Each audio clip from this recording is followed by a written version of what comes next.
Jerry Thomas, huh? We hoped our warnings would keep you out of trouble. Guess this is it.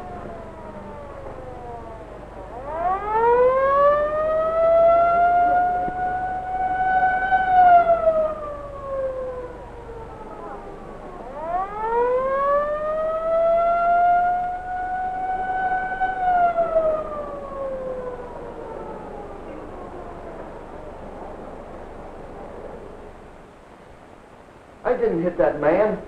I know I didn't. I didn't hit anything. Now, Jerry, no hit-and-run charge has yet been made. The officer has just been saying he stopped you for speeding. Go ahead, officer. Well, sir, we've been watching this young man for some time, committing little traffic offenses. You know, cutting in and out in traffic, shaving the red light, blocking crosswalks. Has he ever been arrested before? No, sir. He's been stopped and warned a couple of times. He seemed to take the warning seriously. But a few days later, that sort of behavior means just one thing to us. Sooner or later, the offender is going to hit real trouble. Your last statement may appear irrelevant, officer. However, it is the practice of this court, in the case of young first offenders, to deviate sometimes from formal procedures. We do this in the hope of preventing future offenses by finding causes. Now, officer, with this in mind, do you have anything further to say? Well, sir, I did see this boy a couple of months ago at a demonstration given by the high school driver education course. What happened there bears out what I've said about his bad driving attitude.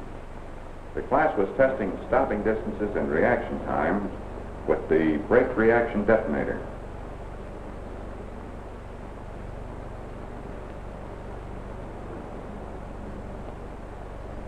Joan, you were going 30 miles an hour. This test shows that to get your foot on the brake after the first shot... Why, it took her 33 feet. So Joan's reaction time is just average. At 30 miles an hour, her car traveled 33 feet from the time she heard the first signal until her foot touched the brake. That represents just 3/4 of a second, about average. I tried as hard as I could to stop, and it took all that distance. But I could stop at 10 feet. All right, Jerry, even though you wouldn't take the course, we'll let you try it at the same speed. Go on.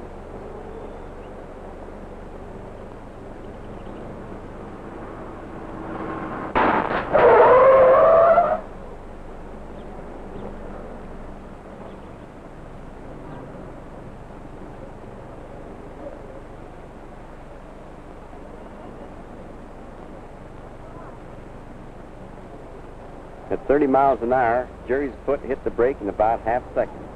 That means that Jerry's reaction time was better than average. But it still took about 92 feet for the car to stop. That's almost a third the length of a football field.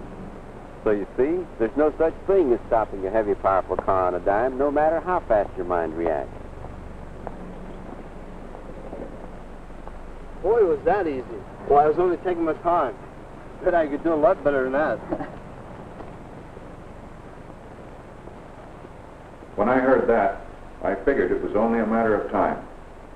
That's all I have to say at present, Your Honor. Very well. It would appear that Jerry missed the whole idea of the demonstration.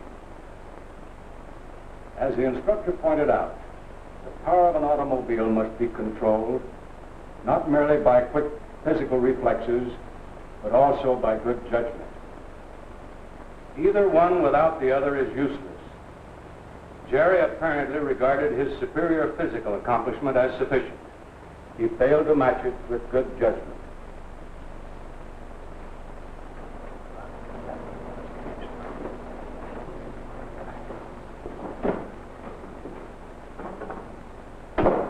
Excuse me, sir, but exactly what are the charges against my son? At the moment, Mr. Thomas, speeding and reckless driving. A charge of manslaughter may have to be made later, depending on the report of the accident investigation squad.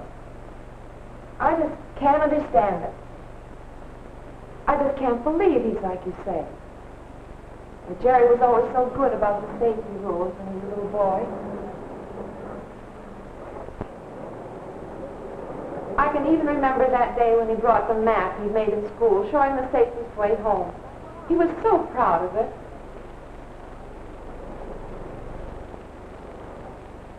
He can't have changed that much. I'd like to think so, Mrs. Thomas, but he was only a little boy then, with good walking habits. But Jerry seemed to keep that attitude while he was growing up. In fact, when he was 12 years old, he won a prize in a bike riding contest because he knew the rules so well.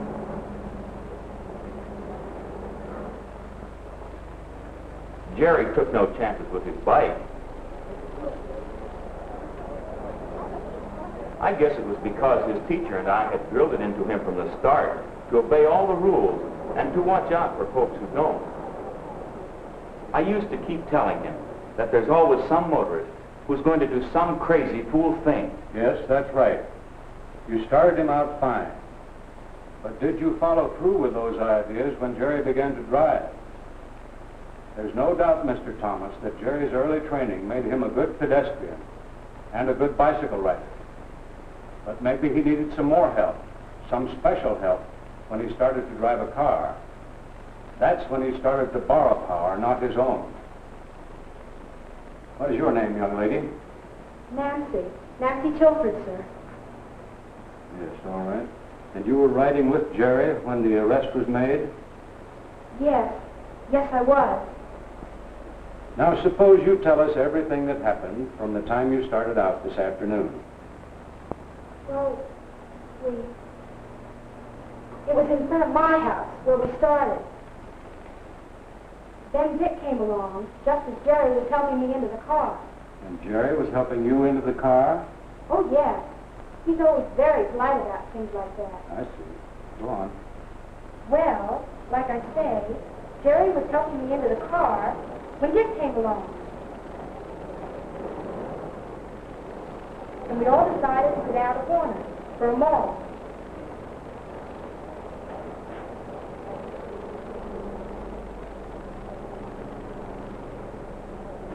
I ride with Jerry a lot, and I'm practically never scared.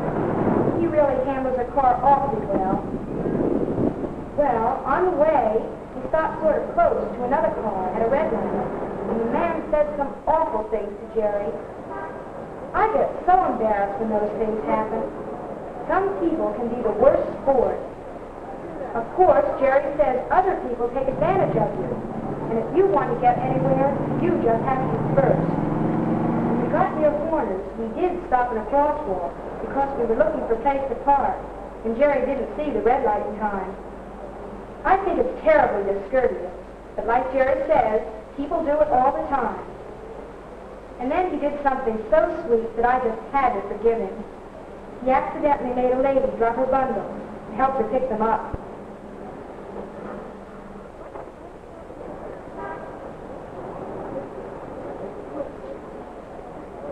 She said there ought to be more boys like him. After that, we all went into Horner. Some other kids we knew were in there, and we talked for a while. It seems to me that Jerry is much more of a sportsman out of a car than in one. Why, Jerry's one of the best sportsmen in our school. What he did in the track meet this spring. You tell the judge about it, Dick. Well, okay. It was in the Centerville meet, a quarter-mile run. We needed the points, and Jerry had a chance to win it, or at least to place up in front.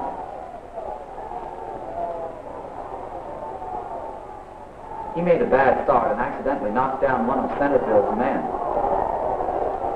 He lost his chance because he went back to help the guy up. Even the coach said afterward that it was a great piece of sportsmanship. That kind of sportsmanship is a priceless thing, Jerry. It's something you can take with you wherever you go, even driving a car. Now, Nancy, what happened after you came out of the drugstore? Well, we started out for a ride. I remember we went around another car that was sort of wandering all over the street, like maybe the man was sick or drunk. I wasn't so much scared then. It was only when we turned onto Oak and hit that big bump. It was the curb. I ran over the curb. Jerry, was it the curb, or was it a man? It was... I don't know.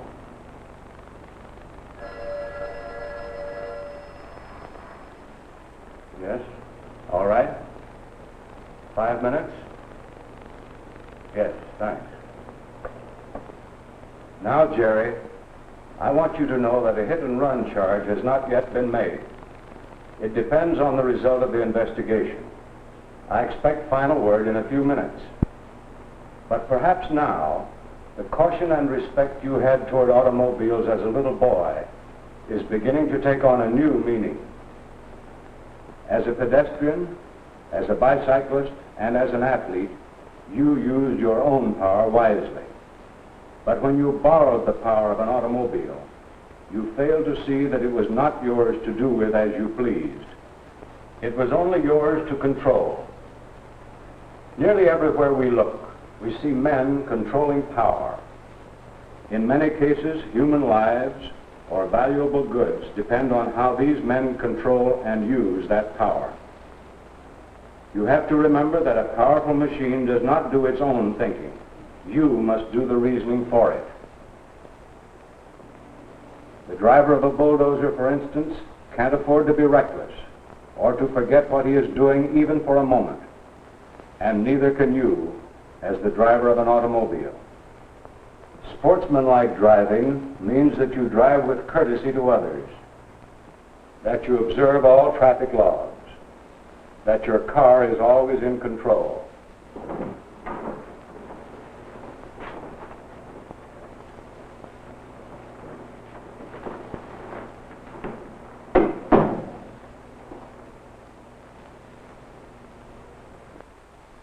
Mom, and she thought I was an okay guy.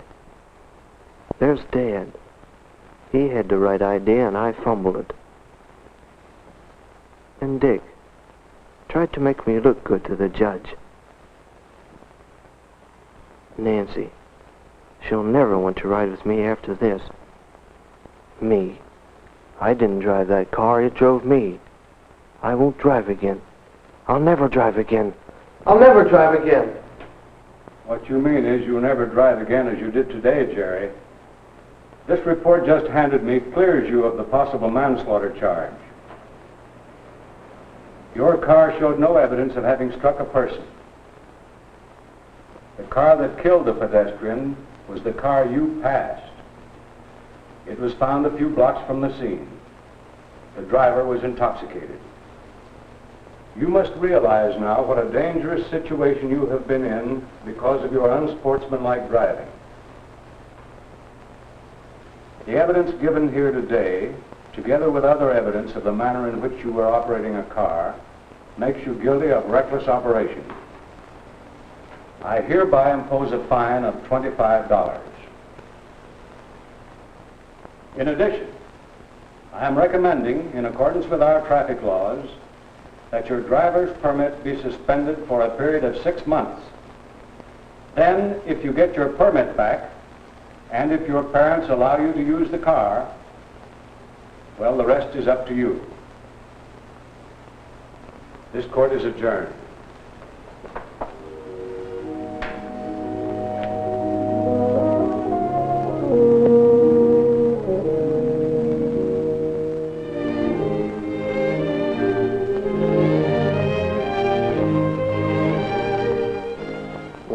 Horsepower in there. Borrowed power, the judge called it. Nothing but warm water for a brain. Can't think for itself. That's where I come in, I guess. I've got 6 months to do some real thinking. Thinking I should have done before. From now on, when I borrow this power, I'll furnish the brain. That ought to make a good team. A good, safe team.